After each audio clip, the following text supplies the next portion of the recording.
Well, good afternoon, everyone. Welcome to a City Council meeting for September 5th, 2023. We'd like to take this time to acknowledge the traditional territories and the oral practices of the Blackfoot Nation, which include the Siksika, the Kainai, and the Piikani. We also acknowledge the Tsuut'ina and the Stoney Nakoda First Nation and Métis Nation Region 3, and all the people who make their home in Treaty 7 region of Southern Alberta. We're making this acknowledgement to further demonstrate our continuing efforts to work together as we strive for reconciliation through increased and collective learning. At this time, we are going to have staff introductions, and Alan, you can introduce first. Okay, well, thank you very much. I am very pleased to introduce Shireen Zamil. Please stand up, Shireen. Shireen is a seasoned HR professional with a wide range of international experience. She holds a bachelor's degree in commerce and master's degree in international business and is an active CP HR candidate. She moved to Canada in 2019 as a permanent resident and is now awaiting her citizenship ceremony date. We're having one here soon. She was working towards attaining the career level that she had been at before moving to Canada and has now fulfilled that with the position she has here at the City of Brooks. She has 4 wonderful children. I'm sure my mother said that. She might have subtracted a number from our total, but 4 wonderful children. They're all avid soccer players, as is her husband. She's a pretty avid soccer player too, as long as it's in her backyard with her children where nobody else can watch her. We're very happy to have you here and welcome to the City of Brooks team. Thank you. Welcome to the team, and we look forward to working with you. Kevin, at this time. Or Barry?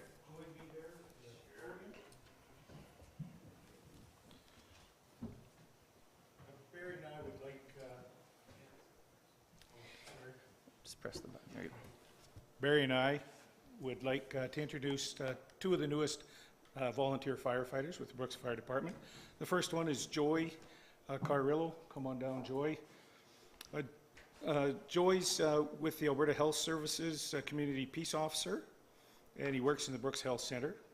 Joy's been in Canada for 9 years, in Brooks for 5 of those 9 years, born and raised in Belize, and he says that's the best country in South America, in case you were wondering.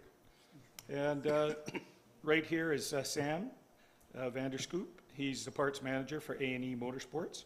Sam has been in Brooks for 1 year, and he comes from a ranch in Crossfield. His cattle handling skills shine through when attending Catalina rollovers. We've had 3 of them so far this year. Without further ado, we wish to say welcome to these 2 young individuals.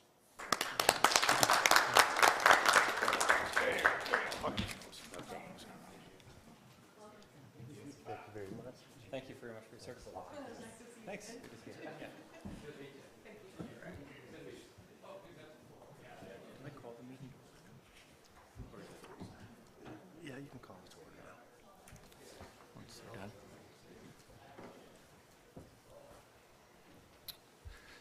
All right, well, we'll call this meeting to order. As always, I'll say to our firefighters, our volunteer fighters, thank you for your service. If you want to stay, you're more than welcome to, or that you can leave if you like to and continue on with your day. So, thank you very much. All right, to the agenda today. Moved by Councillor Wardrop that the agenda be adopted as presented. All in favor? Great, thank you. That's carried. All right, moved by Councillor Dries that the minutes from the regular council meetings held August 21st, 2023, and the special council meeting held on August 29th, 2023 be approved. All in favor? Great. Carried. Moved by Councillor Juska that the following items of correspondence be received as information. Updates from council conferences or workshops, And we'll start with Councillor Idriss. Thank you. With summer schedule, some of the committees take break for the summer, so we actually haven't had a lot of meetings. But that being said, we did have a lot of activities and a lot of events going on during the summer.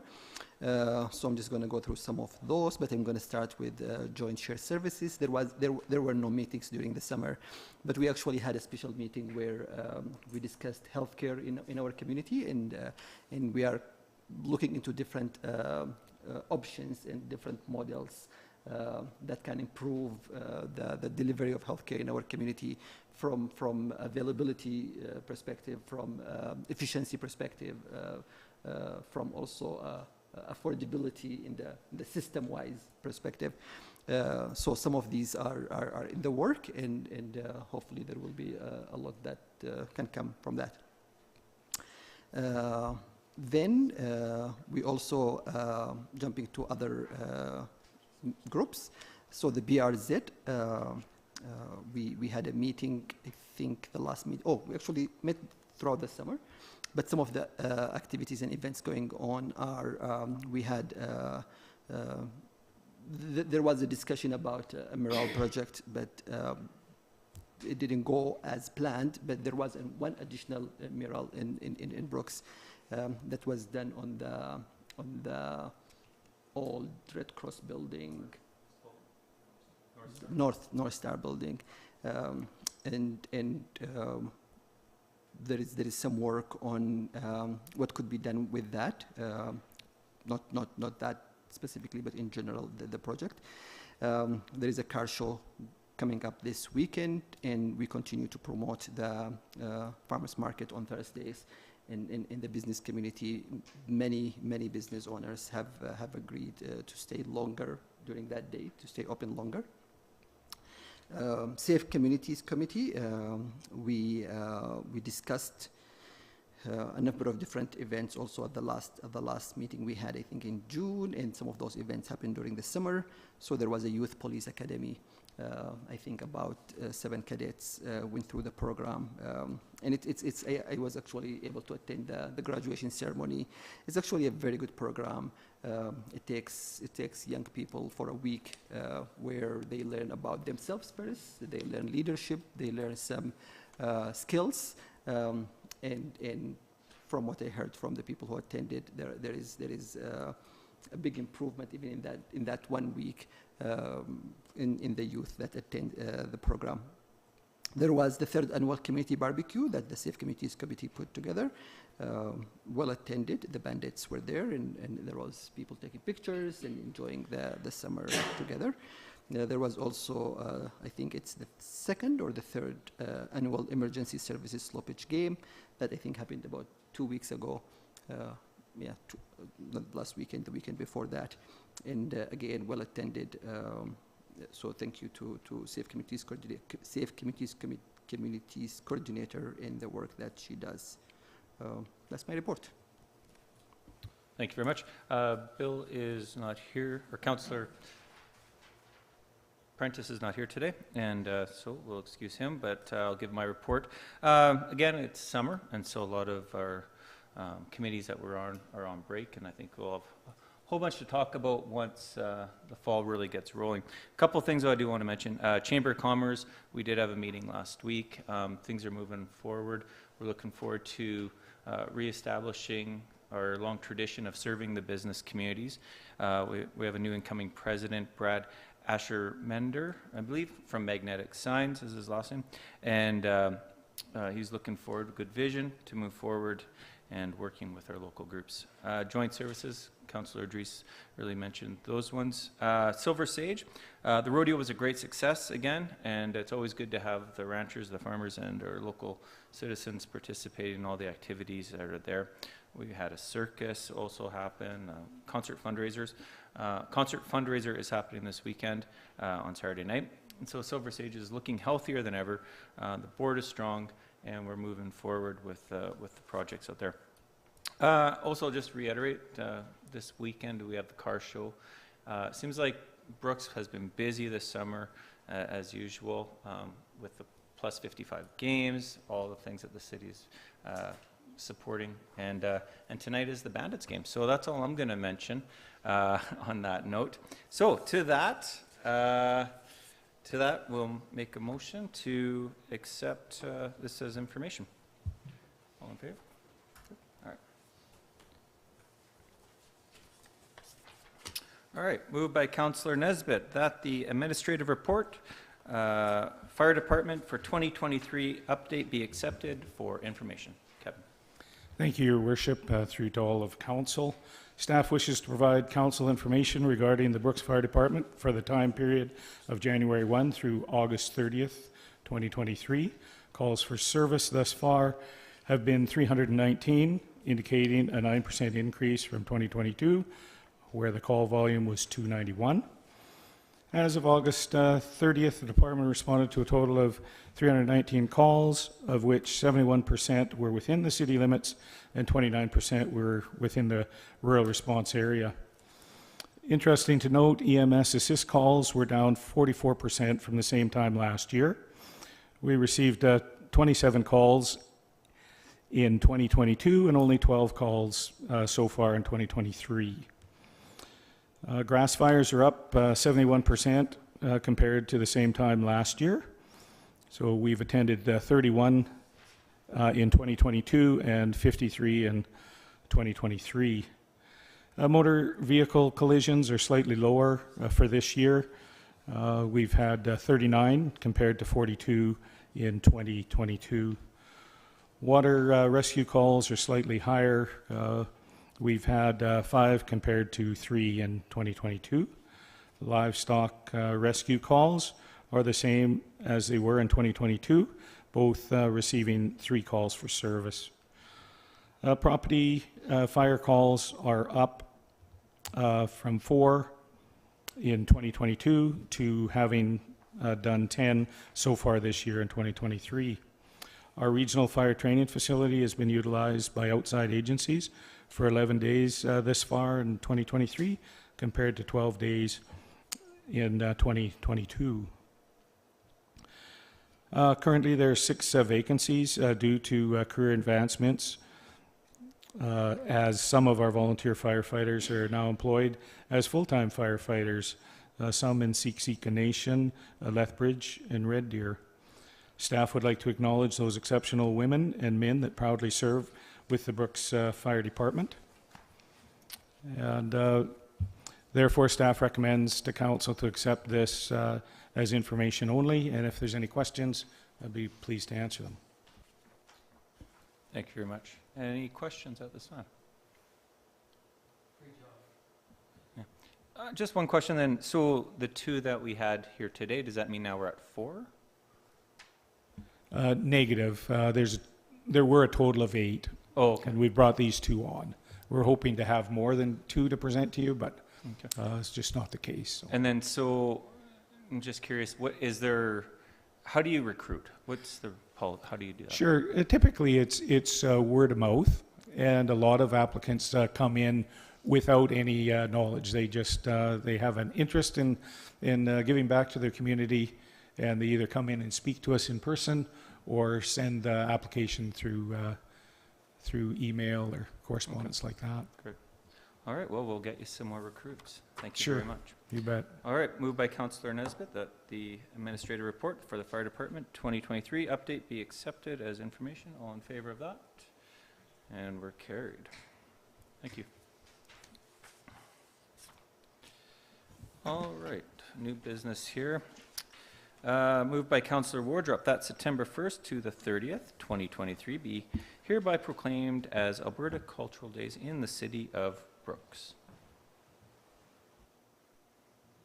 And that will be Lisa. Thank you. I thought Kevin was going to do it for me there. I was waiting. Through the chair to Mayor, or to Deputy Mayor Goodenough and Council, Alberta Culture Days is Alberta's largest celebration of our artistic sector, including heritage, cultural diversity, and our provincial pride. It began in 2008 as just a single-day celebration and has since expanded into a province-wide celebration that spans the entire month of September. Once again, the City of Brooks and County of Newell residents will have a wide range of arts and cultural experiences to participate during September. All residents and their families are encouraged to attend and embrace the different cultural and artistic attributes that our region has to offer. This year, residents can look forward to activities such as a fall fair hosted by the Brooks and District Museum, an international cooking event presented by SPEC, the Our Stories performance, which is at the CP Rail Engineers House, and the Story Factory, which is a collaboration between the Brooks Public Library and Tumbleweed Theatre. The full guidebook is attached to the memo today, showcasing all of the Alberta Culture Days is attached for your review. The City of Brooks will once again be hosting Taste of Nations, which is always a favorite event of the community. We're hosting this year on Saturday, September 23rd, and once again, we're very excited. We're going to have probably up to 20 vendors now for the event, featuring food from different countries, plus a cultural showcase on the stage, which is being coordinated by SPEC and BCIS. It's a family-friendly event. It's going to be hosted in the Field House this year as opposed to Veterans Park. And like most of Alberta Culture Days event, the event will be completely free to attend. We have already started planning underway for Taste of Nations. We have 11 vendors confirmed, so you can look forward to cuisine from countries such as China, Korea, the Philippines, Ukraine, France, Sudan, Colombia, and El Salvador. So therefore, staff is recommending that September 1st through September 30th be formally recognized as Alberta Culture Days in the City of Brooks. All right, perfect. Now I'm hungry. Any questions? Councillor Wardrobe. Thanks. So 20 vendors this year. How many were there last year? Just for comparison. Through the chair to mayor and council, deputy mayor and council, last year we held it outdoors in Veterans Park as part of a larger event that we called Lifted, and I believe we had 16 or 17 vendors. We have a bit more space to work with in the field house, so we can go up to, in the past we've had 21, but it gets pretty squishy in there, and we need to make sure that there's enough space for people to actually sit down and eat as opposed to as well as serve food. So we're hoping for around 20 this year. Okay, I think so. My next question is probably answered by this. I was curious why the field house this time instead of Veterans Park. We had a little bit of a staff discussion around the benefits, pros and cons to indoor and outdoor, and after 8 degrees, rainy and windy at the street dance this year, we realized just how much weather can really play a part in it. We got really lucky last year, and it was bright, sunny, blue skies, but the wind does play a little bit of a havoc on the event, and there's a lot of napkins that fly around. So just to take that guesswork out of things and to allow larger space for more vendors, we opted to go indoors. The benefit of planning it or hosting it indoors as well as we can have everything set up and ready, and vendors can do a lot more decorating if it's inside, because they can start to work on it the Friday night as opposed to just the Saturday day. So, and we also have the benefit of having the recreation staff help with setup and having the stage right on site in the middle of everything, so we can enjoy that cultural showcase. So there's pros and cons to both indoor and outdoor, but this year we decided to go back indoors.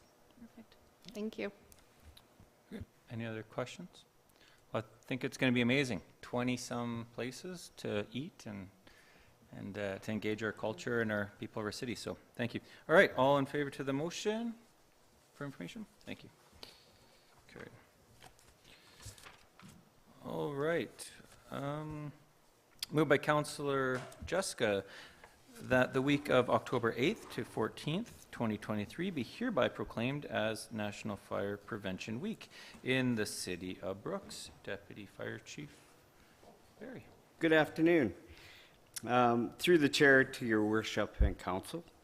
This year's National Prevention Week occurs the week of October 8th through to October 14th, 2023, and it focuses on family fire safety with the theme being Cooking Safety Starts With You. Pay attention to fire prevention. From October the 8th through to October the 14th, the City of Brooks Fire Department will be encouraging everyone to serve up fire safety in the kitchen by educating themselves and others about simple but important actions they can take to be safe while cooking.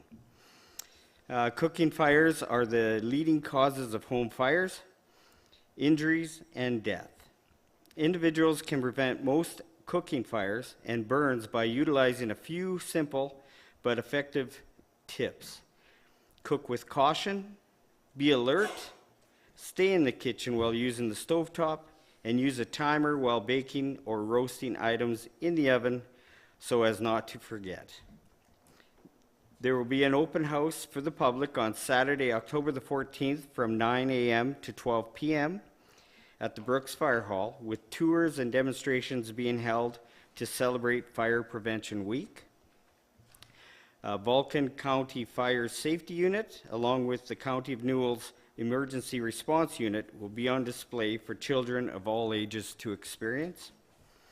And during Fire Prevention Week, the fire department will have fire prevention information material accessible to the public at both City Hall and the Fire Hall.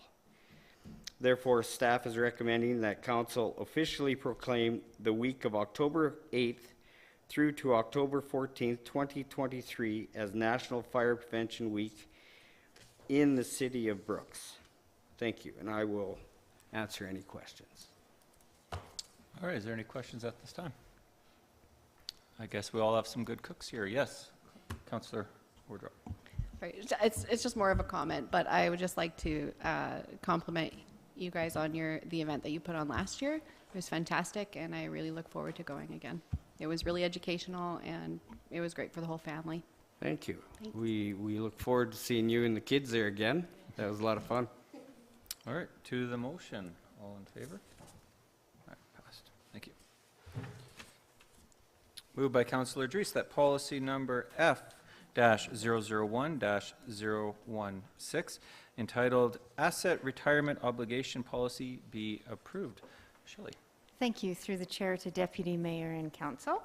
So in August of 2018, the Public Sector Accounting Board, otherwise known as PSAB, issued a new standard, PS 3280, on asset retirement obligations. I'll throw one more acronym out here, AROs we'll call those. The standard must be applied by all public sector entities who prepare their financial statements under PSAB, including all Canadian municipalities, for fiscal years commencing on or after April 1st, 2022. So an ARO is defined in the standard as a legal obligation associated with the retirement of a tangible capital asset. PS 3280 addresses guidelines on how to report, recognize, and measure the legal obligations associated with the retirement of tangible capital assets for public sector entities. Common asset retirement obligations that are now covered under the scope of PS 3280 include obligations to retire buildings with asbestos or underground fuel storage tanks. And those are just some of the examples. In preparation of the changes to the city's financial statements, administration has assembled an ARO committee that's working with Weatherspoon Environmental to review all of the city's tangible capital assets in order to identify AROs which will need to be measured and reported on our upcoming financial statements. As part of this process, policy F-001-016 is being brought forward to stipulate the accounting treatment for ARO so that the users of the financial statements can discern information about any assets with end-of-life obligations. The policy outlines the application of the standard, procedures relating to recognition, measurement, presentation, and disclosure, as well as the roles and responsibilities of cities' departments.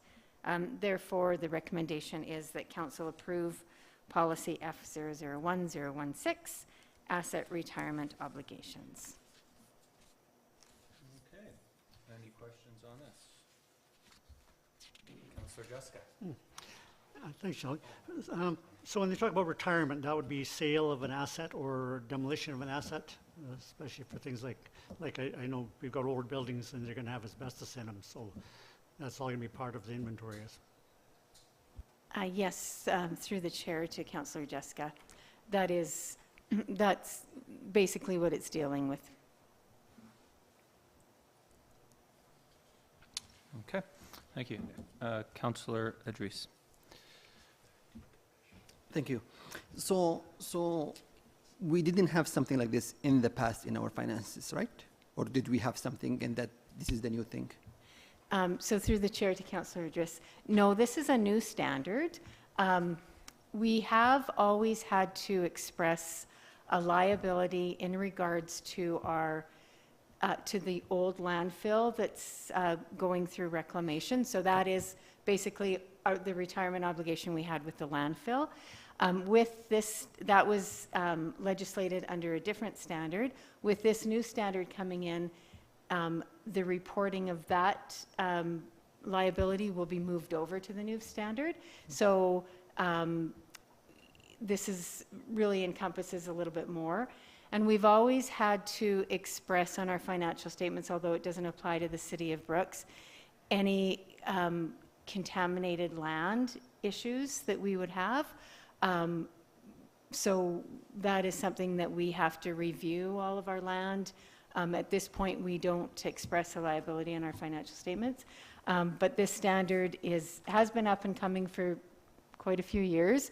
It was delayed when COVID happened because there's a lot of work and preparation that goes into it. But it is the most detailed we've had to express.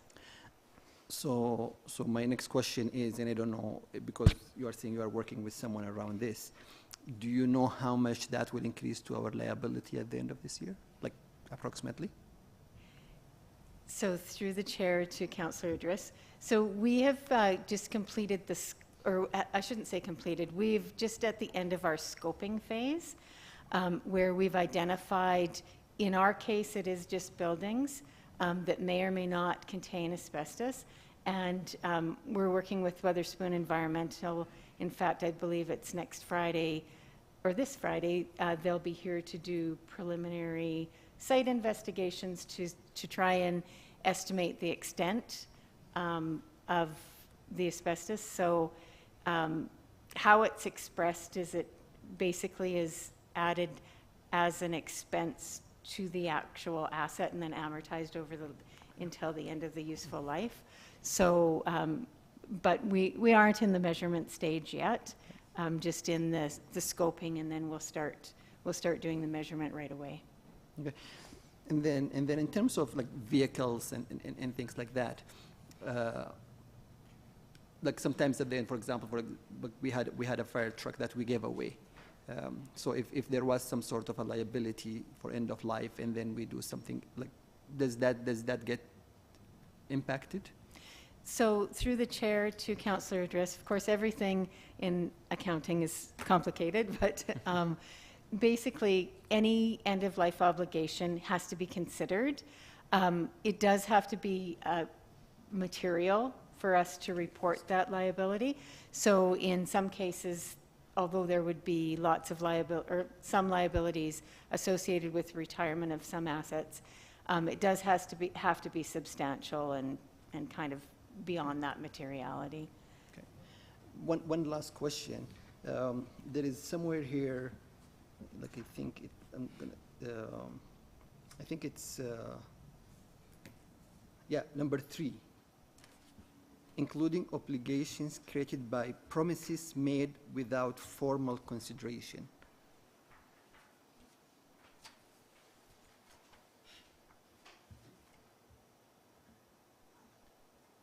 What does that mean?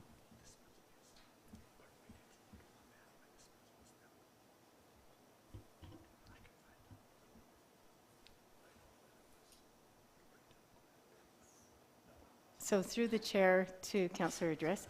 So I think what it's trying to do is just cover that any legal obligation, whether it's any legal obligation be recognized, whether it's actually written in a formal lease or whether it's just again, created by a promise. So any obligation that the city has to retire an asset that encompasses the end-of-life obligation, we have to consider all of those things. So I think number 3 is is put in this policy to encompass all of those things, even if it's not bound by a formal obligation or legislation. Okay, thank you. All right, one more. Yes, question? Councillor Wardrop? So will, because you're just kind of getting started in this process, will the current, like whatever we have for AROs, will that be affecting our budget process this fall? Like directly affecting it, or? So through the chair to Councillor Wardrop. So AROs would be an obligation or a liability on our financial statements, but it's not a cash liability. So our budget is really done on the cash basis.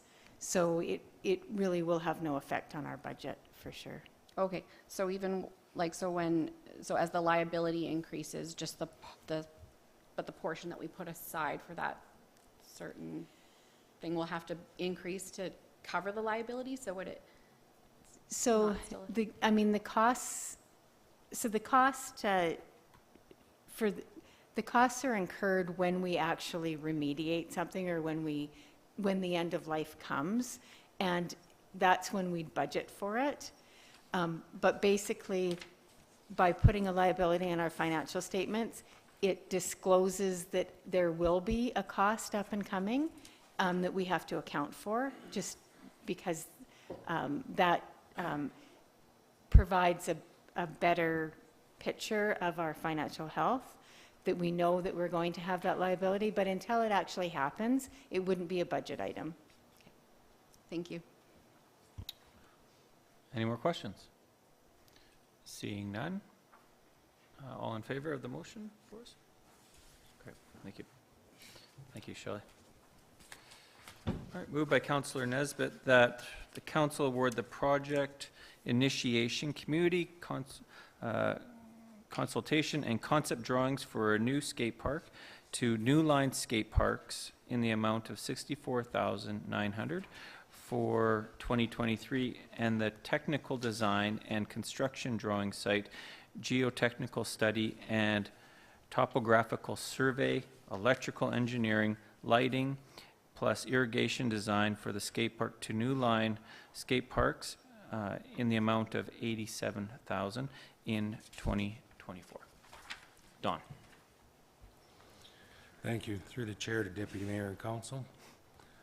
In the 10-year capital plan updated for 2023, the City of Brooks approved the design and construction of a municipal skateboard park to be designed in 2023 and construction to begin in 2024.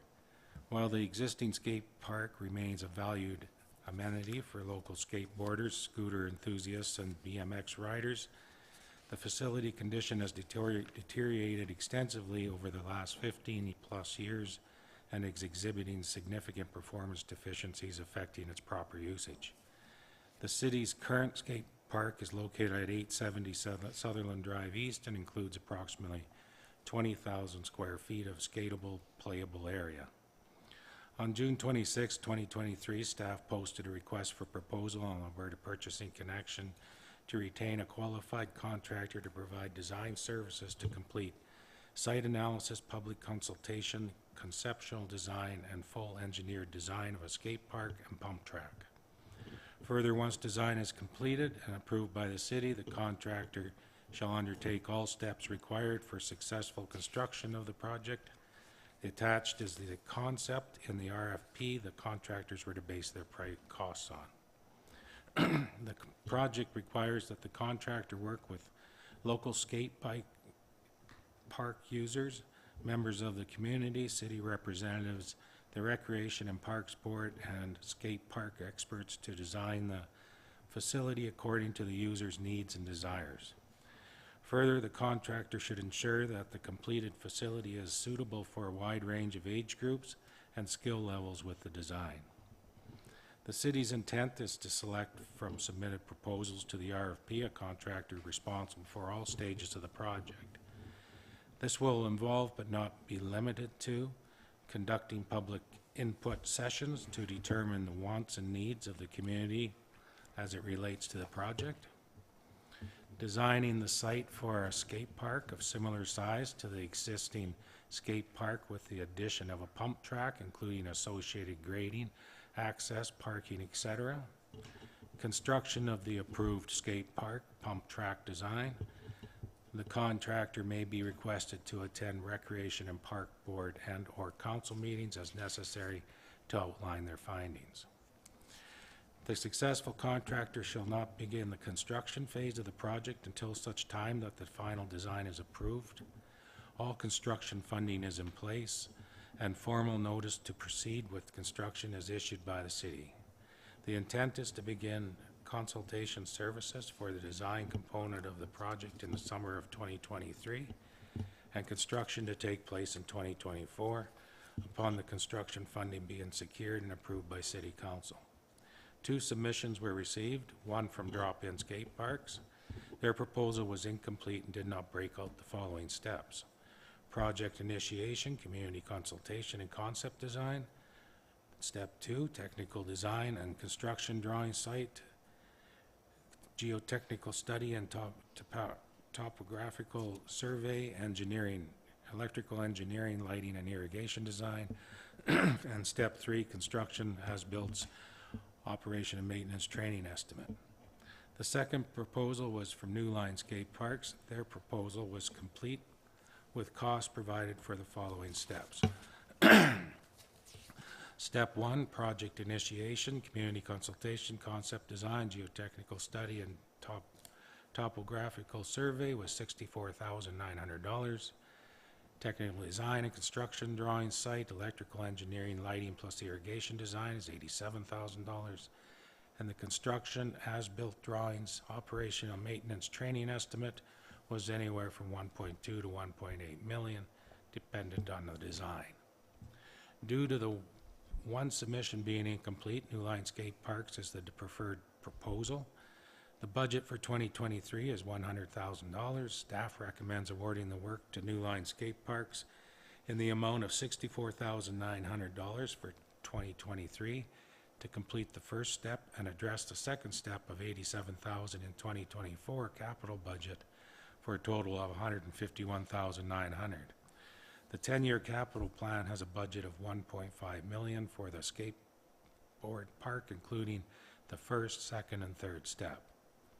Therefore, staff is recommending that council award the project initiation, community consultation, and concept design for a new skate park to New Line Skate Parks in the amount of $64,900 for 2023, and the technical design and construction drawing, site geotechnical study, and topographical survey, electrical engineering, lighting, plus irrigation design for the skate park to New Line Skate Parks in the amount of $87,000 in 2024. Thank you very much. Questions, please? Not seeing any. I'll give you a couple questions. Who built our previous skate park? Do you remember? I don't know, I couldn't answer that. Good answer. Okay. The other question was, in the drawings that we have here, the pump track, where it's located. I know this is just a concept at this point, preliminary. It's not the end deal, but in the back of that field there is what? What is that? Like a lagoon or something, right? Like, what is that? Yeah. Through the backside of that existing skate park is just wide open green space. Further into that is a storm management pond, which has pumps in it that we pump out, but the rest of the property around that, which wouldn't come up as far as this, but would be for overflow in case it was ever necessary. In your time here, has there ever been an overflow? So there's no need to have concern?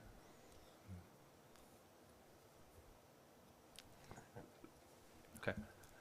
All right. This would be designed to handle any type of that overflow. Right. Okay. All right. Appreciate it. Thank you, Don. All right. To the motion, all in favor? Great. Thank you. Carried.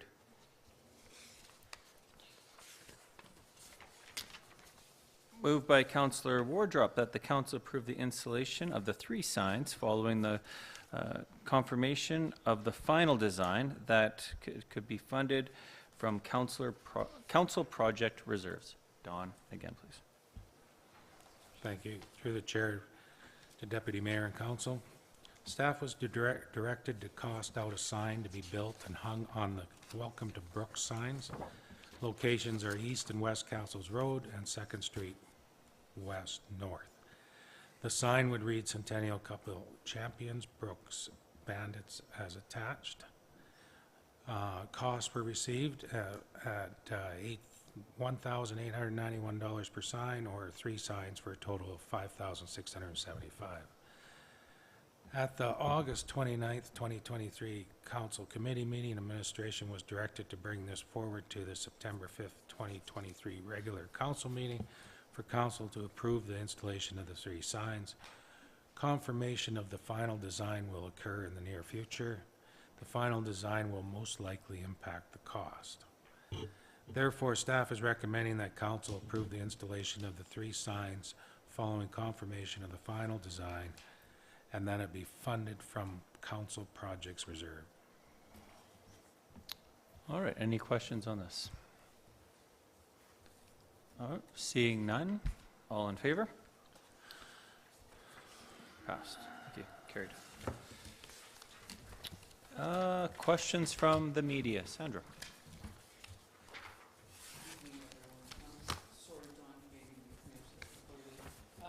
Just in terms of the sign, the wording hasn't been finalized. I know the design hasn't been. Okay. So I'm just going to do that for now. The other thing is the weekly tile update, please. I will hand that off to Alan. Yeah, we don't have any recreation staff, but they are working on that for sure. They started on the south side of the building and are working their way around. South side actually looked, well, it was a pretty dry summer, but she looked pretty dry there the other day when I was by, but they are coming along. Do you have any idea how much damage was done to the interior of that building? No, but we do know that the ice plant had to be redone. We do know that. And so that was a substantial cost already as well. No walls damaged? Not that we know of. Okay, that's fine, thanks. Councillor Idris, 2 questions for you, please. Do you know when and where solar lights at what intersections are going to be installed, please? Your mic.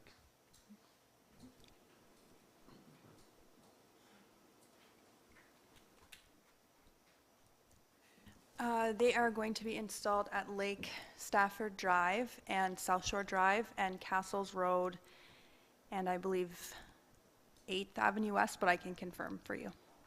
Do you have any idea when that may happen? I believe they should be here soon. Dawn? Yeah, they were supposed to be here last week, but they haven't arrived, so they should be anytime. The last question, Councillor Idris, you had mentioned, I think it was the Health Committee you had mentioned. Could you elaborate on that a little bit more as to what that meeting was about, please? Health Committee? It could have been a joint services meeting possibly regarding health? Yeah, Joint Services exploring and have been talking about improving healthcare in the community. Thank you. Exploring different models. Yeah. Thank you. Thank you very much. All right, moved by Councillor Idris that the meeting adjourn at 5:15 p.m.